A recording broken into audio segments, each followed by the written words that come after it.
This game against Alcorn is a pivotal matchup for Prairie View because with this win, it goes a long way to solidifying that they win the SWAC West. Oh yeah, it's locked on HBCU. Play my music. Are Locked On HBCU, your daily podcast covering HBCU sports. Part of the Locked On Podcast Network, your team every day.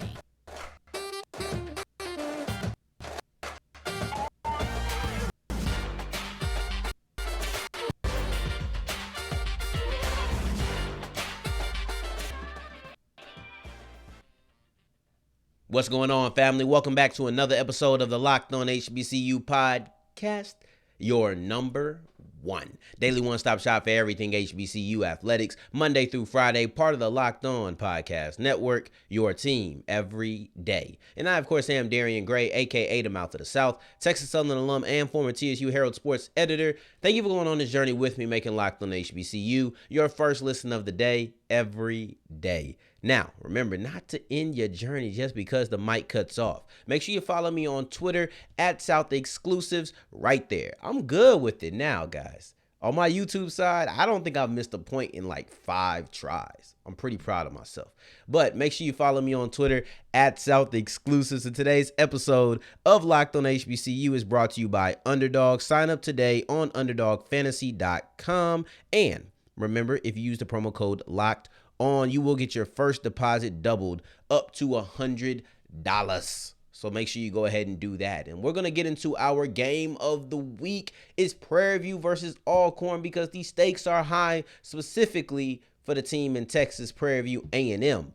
But I want to get into the star of this game. It's Jarveon Howard. I usually try to start with a quarterback. We don't even have a quarterback matchup. But we do have Howard, and he's probably the biggest name. He's the biggest player that is in this matchup, and we're going to talk about who has to stop him on on Prairie View. And for Prairie View, it's going to be 2 men.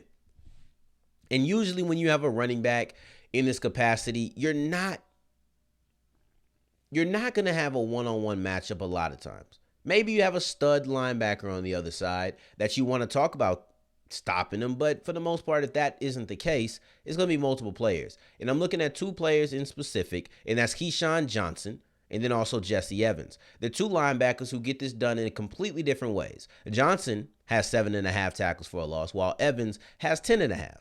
Both of these players, very effective.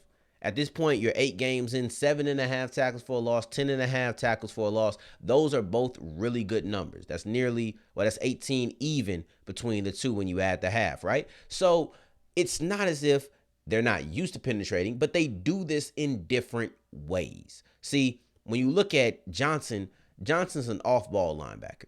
Evans is an on-ball linebacker, so he's always going to be going forward, right? And of course, let me not say always, but for the most part, 95% of the time, he'll be going forward. Now, if the running back goes left and he goes to the offense's left and he's on the defensive left, of course, he's going to have to run down the line of scrimmage and things of that nature. But for the most part, you're trying to get by this offensive lineman.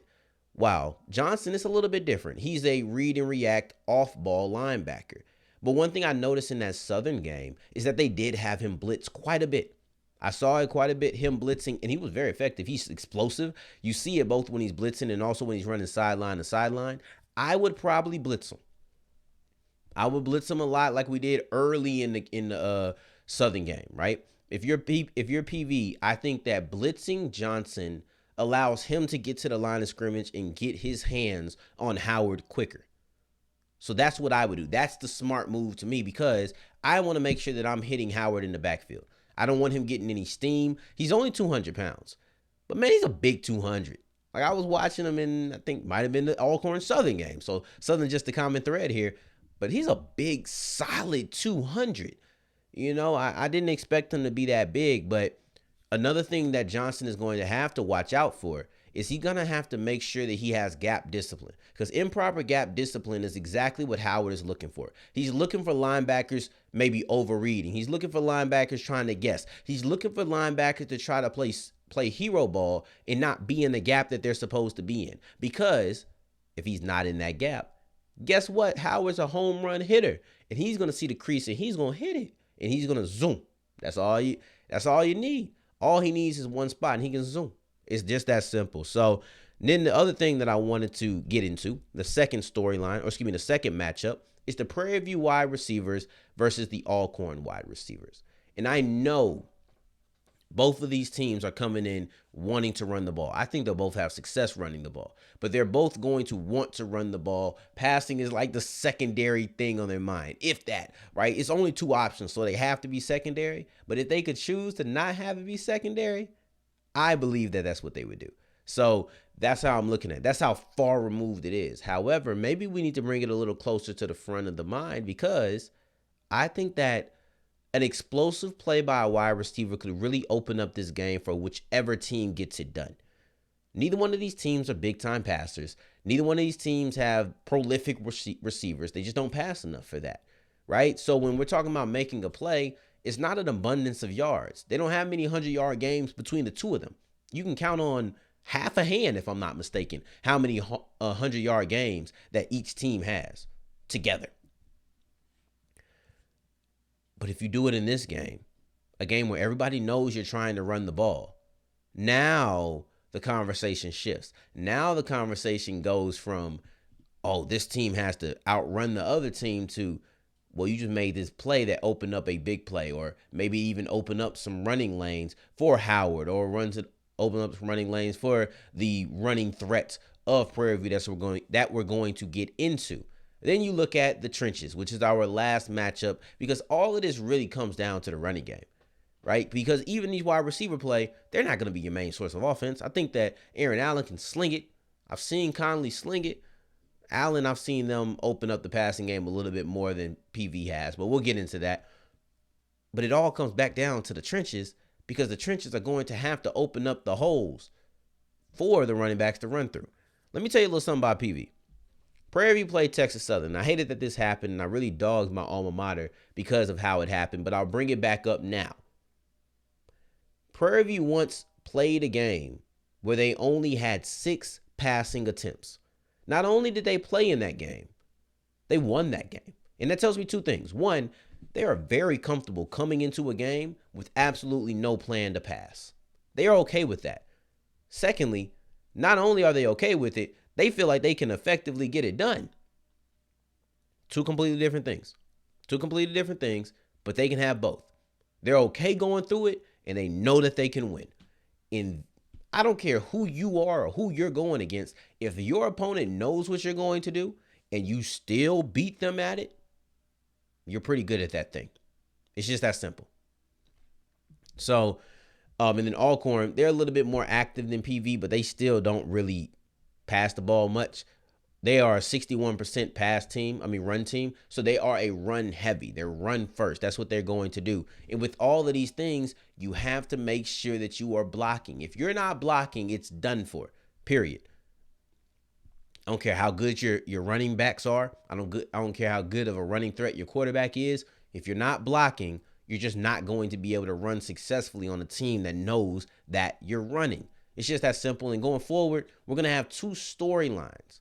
But before we get into that, I want to tell you about Underdog Fantasy, because it is the easiest way to spice up your college experience. You're sitting there chilling, watching the game, but let's put some money down on the game, and not just who's going to win, because we can all do that.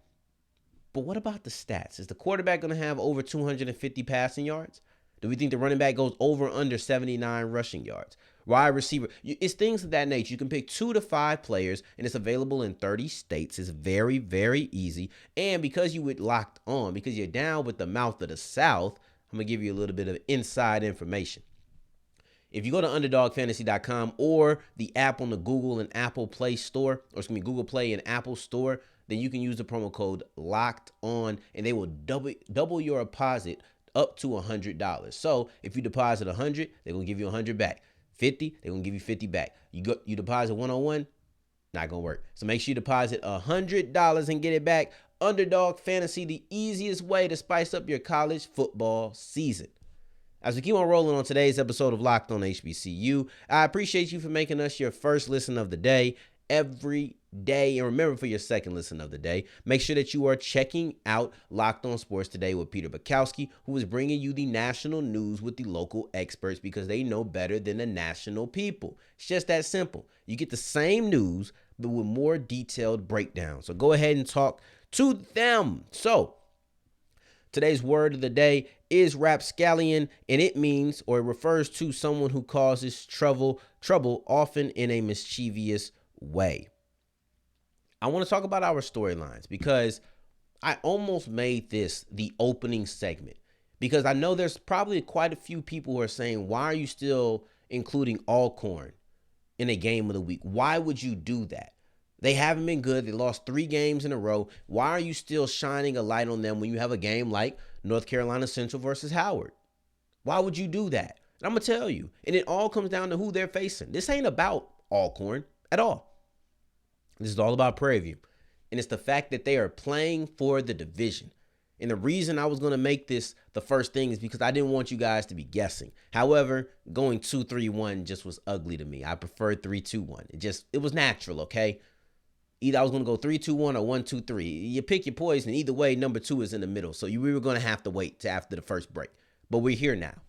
But I wanted to say this because this has absolutely nothing to do with Alcorn. It has all to do with Prairie View because the situation has arose. I've said it. I said it, I think maybe 2-3 weeks ago. Prairie View needed to win out, and they just needed Jackson State to beat Alcorn and Southern. Well, guess what? Jackson State don't need to beat Alcorn because enough people have done that for them. However, Jackson State did beat Southern. So with that being said, you are in full control. You have all the leverage. If you beat Alcorn, you're good. Let me tell you who you have after this. You have UAPB and you have Mississippi Valley State. You're not supposed to look forward, but I don't play. So I'm going to look forward. Prairie View, after this game, has University of Arkansas at Pine-Bluff and Mississippi Valley State. If PV is who we think they are, the hardest part about this game, or these 2 games, is that it'll be on the road, not the talent level. If they are who we think they are, that will be the case. Now, you have to finish this game, and then you have to go ahead and go with 2 more easy games to end the season. Just don't lose this game. It's like I said, you're here. You're in a situation where Alcorn is lost, where Southern has already lost to Jackson State, and all you have to do is beat Alcorn. Then you got 2 easy games. And I know a lot of people will ask me, what Mount of the South? Alcorn ain't look like nothing.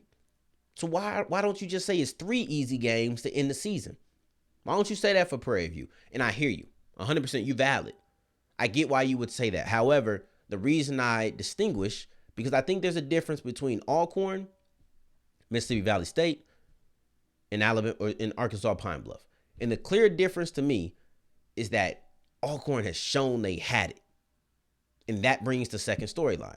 Will Alcorn ever bounce back? Those other 2 teams, they ain't have it. Mississippi Valley State never had it. You know? UAPB ain't never have it. That's why they don't have a coach now, because they ain't have it. It's just that simple. I want to see if Alcorn gets the groove back. Because at one point, we had expectations. I've been ragging on Alcorn for the last 2 days. They were a disappointment. I talked about how they're down there with Mississippi Valley State and UAPB. But the thing is, they have shown me at some point that they can compete. They showed me that they can compete with SFA. They showed me that they can compete with Southern. And that's all I need. Because in a way, this is a test game. Alcorn might be a bad team. They very well could be a bad team. And there's teams who beat bad teams and then they lose to good teams. But if you're playing competitive, you're just not that good. You ain't trash, you're just not that good. But if you out here getting whooped, and I ain't here for moral victories, but if you out here getting whooped, you a bad team. That's just what it is. You can beat bad teams. You might be the best of the bad, but you're bad still. Like I remember back in the day, I used to be on 2K like a mug, right? But I sucked. I was trash. And I would tell people, I'd be like, bro, you suck. You are trash. He'd be like, I could beat you. I would look them dead in their eye. That don't mean nothing. I suck too. Like, come on. I'm terrible. And you talking about beating me? So being the best of the bad don't mean nothing. It just means you the best of bad teams. I'm not here for moral victories or anything of that nature. I'm just saying if Alcorn can play the way that they played against Southern, it at least tells me when having deeper conversations beyond just a record, it tells me that, you know what? Alcorn just ain't competing with the top of the SWAC West. But they ain't at the bottom. I know they lost to Grambling. Maybe that's just a bad game. We have to go with what they've shown us. And just because you lose to the best of the best don't make you bad. It just means you ain't up there with the best of the best. And we'll see that in this matchup on Friday. This game is tonight, guys. If you're listening to it on Friday, this game, excuse me, this game is tonight. If you listen to it on Saturday, this game probably already happened. But as we continue rolling, we're going to have our one key to victory. It's the same for both teams, but they're going to have a different way in how they get it done. As we're wrapping up today's episode of Locked on HBCU, I have our key to victory, right? Because if Alcorn wants to be a rapscallion, right? That was our word of the day. If they want to be a rapscallion and kind of rain on the PV parade and put them in a situation where they're now having to play catch up, you have distance on Southern. You just got to win this game. Get through this game. This feels more like a trap game than the others. Maybe it's because I have more belief in Alcorn than the others, but that's what it feels like to me, right? So if you don't want them to rain on your parade, or if you want to rain on their parade, it goes both ways. All you have to do is run the ball. Sounds simple, but that's what they're both going to try to do. And I think everybody knows it.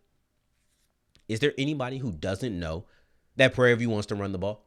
Is there anybody who doesn't know that Alcorn wants to run the ball?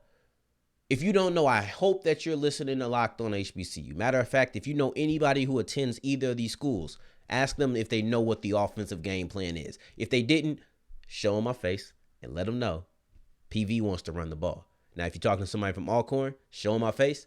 Alcorn wants to run the ball. It's that simple. Clearly, the two teams have different types of rushing attacks. So if you look at PV, they got to triumvirate. They got to make sure that they get their trio going. See, Trazon Connley, Antoine Ahmad, and then Jaden Stewart, all of them have 75 or more rushing attempts this season. They all run the rock, and they all run the rock really well. And the dimension of having a quarterback in that trio makes it even more interesting because now when they do drop back, you have to watch out for that as well. And that's going to go into the rushing yards, but it's just something more you have to look out for. And then also you have to make sure the quarterback isn't going to keep it, because if the quarterback keeps it, then you know it's going to be a problem as well. It's not one of those things where you feel safe crashing down on read options, because Connley can always get loose and he can make your defensive backs look silly. He can make your linebackers look silly. This guy is a great runner. But here's the thing. It's kind of funny to me. So Stewart has played 6 games. Connley has played 7 games, and then Ahmad has played 8 games. Stewart has the most yards per game, but he obviously has the least amount of yards. Connley's in the middle, but he has the second most yards per game, but he hasn't played the most games. And then Ahmad, who's played the most games, actually has the least yards per carry or yards per game, but he has the most yards because he played the most games. And it's funny because when you go just yards per game and take out the injuries, because if you take out the total yards and just break it down to each game they played, it goes Stewart, Connley, Ahmad. In that order, and then also in the SWAC. So that's 4, 5, and 6. No, it's 5, 6, 7. Leading rushers in the SWAC. Now on the other side, you have number 1. You have Jarveon Howard. He is the leading rusher. You have the leading rusher and the team that has the most rushing yards. This is going to be very interesting. High level running here. But here's something that you should note is that Alcorn, they allow 140 yards, 150 yards per game. Prairie View runs for 240. They're number 1. Like I said, they run for 240.